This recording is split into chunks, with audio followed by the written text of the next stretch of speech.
আসসালামু আলাইকুম। তো আজকে আমাদের বিবাহ বার্ষিকী।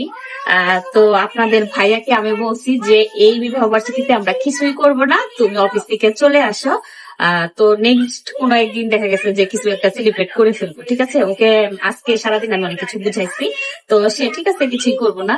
তো আমি জানি যে একটা জিনিস করলে সে খুব খুশি হবে, সেটা হচ্ছে আমি যদি শাড়ি পরে তার সামনে দাঁড়াই। সে কিন্তু এটা কোনোদিনই আশা করবে না যে আমি শাড়ি অফিস থেকে বাসায় আসবো, তারপরে শাড়ি পরবো, দেন তার সামনে যাব। হয়তো সে ভাবতে পারে যে পরবর্তীতে আমি শাড়ি পরে তার সাথে বের হইতে পারি, কিন্তু বাসায় এসে শাড়ি পরবো এটা সে কিছুতেই ভাববে না। কারণ আমি একটু আগে অফিস থেকে এসেছি, আর সে আমার আসার আধা ঘন্টা পরে বা খুব ম্যাক্সিমাম 1 ঘন্টা পরে আসে। তো আজকে এখন পর্যন্ত আসে নাই। আমি দ্রুত এসে যত তাড়াতাড়ি পারছি একটু রেডি হয়ে নিচ্ছি। তো এখন একটু আমি ওয়েট করছি আপনাদের ভাইয়ের জন্য, সে কখন আসবে, দেখি সে কিরকম সারপ্রাইজ হয়। যদিও ম্যারেজ ডে উপলক্ষে আমাদের কোনো কিছুই করার ইচ্ছা নাই, নেক্সট কোনো একদিন আমরা হয়তো করবো, বাট আজকে কিছু করার ইচ্ছা নাই। কিন্তু অনেক বড় কিছু করে ফেলছি, আমি শাড়ি পরে ফেলছি। সে গিয়ে বাসায় আসার আগে আমাকে একবার ফোন দেয়, সে অলরেডি আমাকে ফোন দিয়ে ফেলছে যে কোনো কিছু লাগবে কিনা। তো আমি জানি সে অলরেডি চলে আসছে। তো হয়তোবা আর ম্যাক্সিমাম 5 থেকে 7 মিনিট সময় লাগবে। তো দেখা যাক সে কোথায় আছে, আমি ওয়েট করতেছি। চলেন গেটের সামনে যাই। দাঁড়া, তো আমি ওয়েট করতেছি। আমি তো আমি হ্যাঁ, কি আসছে? দুধল আসছে। আমি ওয়েট করতেছিলাম অনেকক্ষণ যাবত, অলরেডি কলিং বেল বাজছে। তো আমার ছেলে বলতেছে দুধলা আসছে, মানে এখন দুধ দিতে আসছে। তো কি দুধলা আসছে? চলো তো দেখি কে আসছে।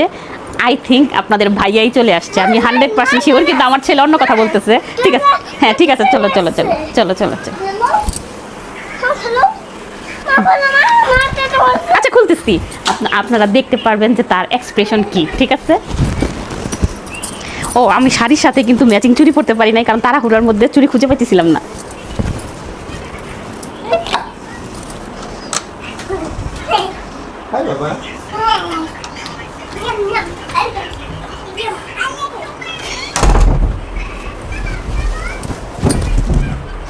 তুই এত তো সব তুমি না বলছো কোনো কিছু করবে না। তো কিছুই তো করি না, কি করছি আমি? তুমি শাড়ি পরছো, এটাই তো আমার জন্য সবচেয়ে বড় বাবা। বলো তো কি রে বাবা, তুই আমাকে বলিস নাই কেন? দেখো পোকা, তুমি আমাকে বলো নাই কেন? দেখো তো তুই এত সুন্দর করে সাজছ, আমারও তো তোমাকে কিছু দেওয়া উচিত। আমি তো কিছুই জানি নাই। তোমাকে তো আমি কিছু আনতেই মানা করছি, ঠিক আছে? কিন্তু তোমার জন্য এটা সারপ্রাইজ ছিল। সত্যি আমি সারপ্রাইজ, তুমি তো আমাকে বলোই নাই। অফিস থেকে আসছো কখন? আমি আসছি আর এই ঘন্টাখানেক আগে। ঠিক আছে দাঁড়াও তুমি। আচ্ছা, আমি তোমার জন্য ছোট্ট একটা গিফট আনছি। আমি জানি না কেন তোমার তোমাকে না এক্সপেকটেশন বলছি? অনুযায়ী হবে না, তুমি আমাকে যতটুকু সারপ্রাইজ করছো ততটুকু পর্যন্ত হবে না, বাট তারপর আমি দেখি। এই যে বাবা, দেখি দাঁড়াও তো, একটু খোলো, একটু খোলো বাবা, একটু খোলো। কি হইছে? কি? এইটা একটা কেক আনছি। দাঁড়াও বাবা, এই যে একটা কেক আনছি। বাবা দাঁড়াও বাবা। আচ্ছা আচ্ছা, না হ্যাঁ, থ্যাংক ইউ থ্যাংক ইউ। আমি বলছি তোমাকে নামতে। হ্যাঁ, এটা কি? দেখো তুমি। দাঁড়াও, নষ্ট হয়ে যাবে, নষ্ট হয়ে যাবে, নষ্ট। আচ্ছা আমি দিচ্ছি, আমি কেক কেটে দিচ্ছি। হ্যাঁ, তোমাকে না বলছি কিছু না আনতে? আচ্ছা আচ্ছা আচ্ছা আচ্ছা আচ্ছা, আচ্ছা নাও, হ্যাঁ রাখো, হ্যাঁ তুমি রাখো। হ্যাঁ, আর একটা হচ্ছে জানি না, একটা তোমার ঘটনা হয়েছে, আমি কিন্তু এটা পছন্দ করলাম না। আমি তোমাকে বলছি না যে আমার জন্য এখন কিছু আনতে হবে না, এখন তোমার জন্য তো আমি কিছু নিয়ে আসি নাই। সেটা আনো নাই, বাট তুমি আমাকে যে সারপ্রাইজ দিচ্ছ সে তার থেকে বড় সারপ্রাইজ তো আর কোনো কিছু হইতে পারে না। বাট একটা কিছু আছে আমার জন্য, সেটা ঠিক আছে। তাহলে খুশি হয়েছি। দেখি এই যে একটা, কি এটা? একটা কিছু আমার জন্য। ও, খুলবো?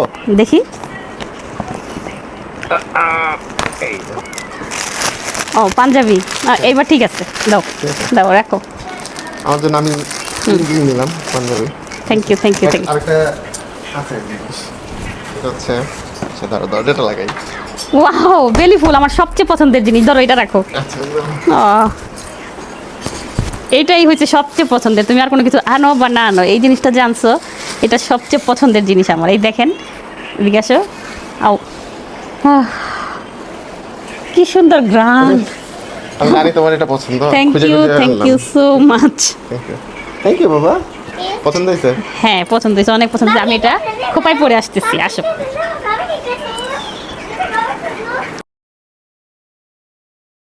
ওয়াও, অনেক সুন্দর কেক আনছো তো। কেমন, ঠিক আছে?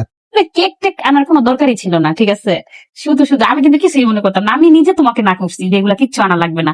কেন আমরা প্ল্যান করছি না পরবর্তীতে আমরা কিছু করব? তো কেন কেক নিয়ে আসছো তুমি? তারপর মনে হইলো যে স্পেশাল ডে স্পেশাল ভাবে কোনো কিছু স্মৃতি থাকা উচিত। কিন্তু আমরা তো স্পেশাল ডে কেক আনলে কি স্মৃতি থাকবে, না হলে কি থাকবে না?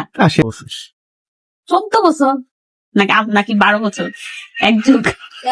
14 বছর 13, আমার মেয়ে বলছে 13 বছর, ঠিক আছে? 14 বছর তো আসলে কোনো আমি প্ল্যান নিজেও নাই, সারপ্রাইজ, ঠিক কোনো আছে? প্ল্যান এখন নাই, আমি কোনো জানি না কিছু তুমি নেই। সারপ্রাইজ হয়েছো কিনা, কিন্তু আমি সত্যি অনেক সত্যি আমি সারপ্রাইজ। অনেক সারপ্রাইজ। কারণ হচ্ছে তুমি আমার পছন্দের ফুলটা নিয়ে আসতে, ঠিক আছে? এটা দেখে আমি বেশি সারপ্রাইজ হয়েছি। শোনো, ও আমার জন্য একটা গিফট আছে, কিন্তু জামা না, একটা জামা আছে আমার জন্য।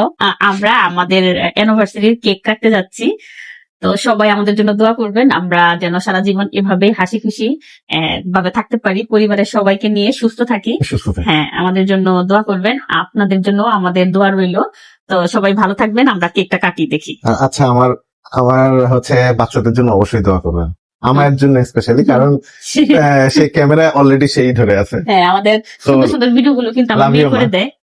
তো এখন আসো কাটি, বিসমিল্লাহ। বিসমিল্লাহ। Happy happy anniversary, marriage happy anniversary. Marriage anniversary, happy marriage anniversary. উল্টা পারছিস কি? চলে এসেছে এই যে চলে আসছে আমাদের আমাদের- বুলডোজার, এই যে এই দেখছেন, যে এতক্ষণ দেখো, ওকে ধরো একটু। ওকে একটু ধরো। ও কি করলো, প্রথমে এসে একটা জিনিস পরে সে খাবে না, কিন্তু সে নিল। ঠিক আছে, বিসমিল্লাহ বলে আমার বাবাকে দিয়ে শুরু করি। ধরো, বিসমিল্লাহ আমি খাইয়ে দেই। বিসমিল্লাহ। লজ্জা আচ্ছা, মা পাইছে। তুমি খাও, আসো আসো আসো আসো। আমাদের দুইটা লক্ষ্মী বেবিকে খাওয়াই দিলাম আমরা প্রথমে। ওকে দাও। বিবাহ বার্ষিকীর অনেক অনেক শুভকামনা। Thank you, thank you. Thank you, thank you. আপনাদের সবার কেকের দাওয়াত থাকলো, অবশ্যই চলে আসবেন। ভিডিওটা এই পর্যন্তই। সবাই ভালো থাকবেন, সবাই ভালো সুস্থ থাকবেন, থাকবেন। দেখা হবে নেক্সট ভিডিওতে। আল্লাহ হাফেজ। আল্লাহ হাফিজ। তোমার কথা আমিই বললাম। আল্লাহ হাফেজ।